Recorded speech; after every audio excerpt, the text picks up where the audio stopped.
ఈ యొక్క రేవంత్ రెడ్డి ప్రభుత్వం ముఖ్యమంత్రి అయిన తర్వాత 3 నెలల్లోనే 6 నెలల్లోనే బీసీలకు 42% రిజర్వేషన్ ఇస్తామని చెప్పి బీసీలకు ప్రత్యేకమైనటువంటి నిధులు కేటాయిస్తామని చెప్పి బీసీలకు న్యాయం చేస్తామని నమ్మబలికిచ్చి కామారెడ్డి డిక్లరేషన్లో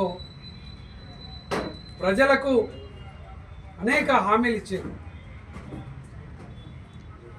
బీసీ రిజర్వేషన్ చేసేంత వరకు ఎన్నికలకు కూడా పోయేది లేదని నమ్మబలికిచ్చారు. ఈరోజు మరి ఆ మాటలు ఏమైనా ఇయ్యాల ఆ ఎన్నికల సమయంలో మాట్లాడినటువంటి మాటలన్నీ కూడా ఇలా ప్రజలు ప్రశ్నించేటువంటి పరిస్థితి వచ్చింది. బీసీలకి ఇలా కాంగ్రెస్ పార్టీ నమ్మక ద్రోహం చేస్తూ ఉండదు. బీజేపీ ప్రభుత్వం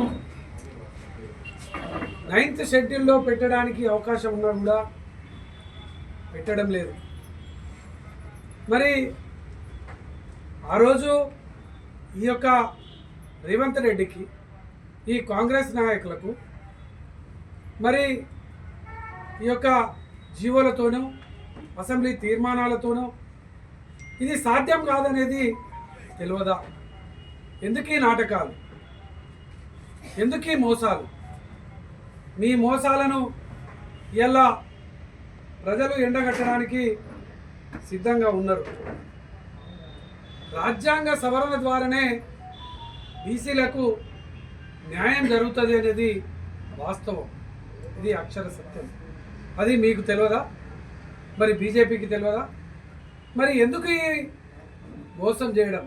అందుకోసమే మేము ఈ యొక్క స్థానిక సంస్థల ఎన్నికలలో బీజేపీకి కాంగ్రెస్ పార్టీకి ఎవరు ఒక్కరు కూడా ఓటేయకుండా ఇలా తీర్మానాలు చేయాల్సినటువంటి సందర్భం వచ్చింది. వీళ్ళు గ్రామాలలోకి వస్తే వీళ్ళను తప్పకుండా ప్రశ్నించండి, వీళ్ళను ఖచ్చితంగా నిలదీయండి అని ఈ సందర్భంగా నేను ప్రత్యేకంగా రామగుండం నియోజకవర్గంలో ఉన్నటువంటి ప్రజలందరూ కూడా పిలుపునిస్తూ